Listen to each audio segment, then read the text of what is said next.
Innocent VII, Roman popes from the Holy See, the bishops of Rome, French anti-popes from Avignon, the self-indulgent pretenders Gregory VIII, Ignatius the Righteous.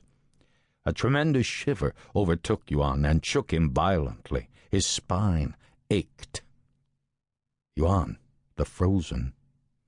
How much colder could it get? His hands trembled, his fingers worked quickly. Bone, the bone of a man or woman, all flesh long gone. It looked like a wrist bone.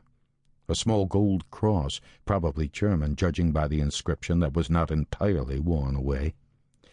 Yuan had been on this search for 5 weeks since leaving Hong Kong. Why had he ever agreed to this?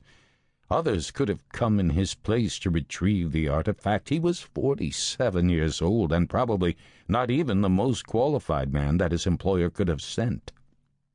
Sure, he was highly educated in Western culture, fluent in Mandarin, English, and French, deeply knowledgeable in the traditions of the Holy Roman Church, an expert on their strange procedures. Send a younger man next time.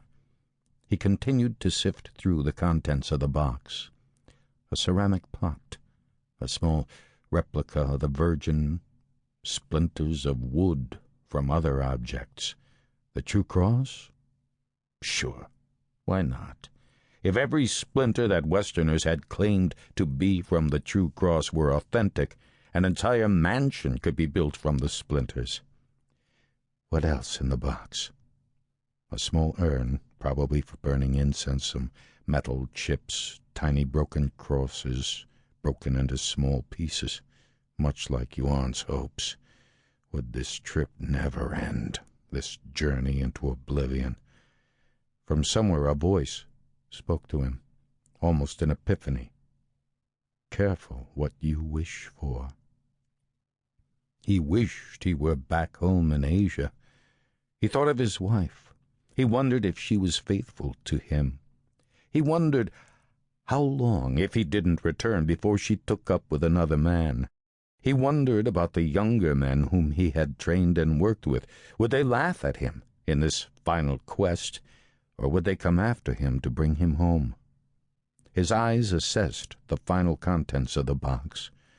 A few coins, fragments of jewelry, little pieces of nothing. Nothing. Nothing at all to justify this long trek and search, and certainly nothing mystical. Now he realized that he had been scammed. He should have demanded delivery of his prize in Zurich or Geneva or some sane place, not the monastery where the filthy thieves claimed it had been hidden. What next? His fingers could take it no more. The numbness was spreading. A bad sign. He held his fingers near his acetylene torch, almost touching the flame. He could smell the flesh thawing, or thought he could. Then burning, then sudden pain. The feeling was back. He pulled on the heavy gloves that hung at his side. No time for anything except to escape. He turned. He trudged across the small chamber to the base of the spiral stone stairs that had led him down to this claustrophobic place.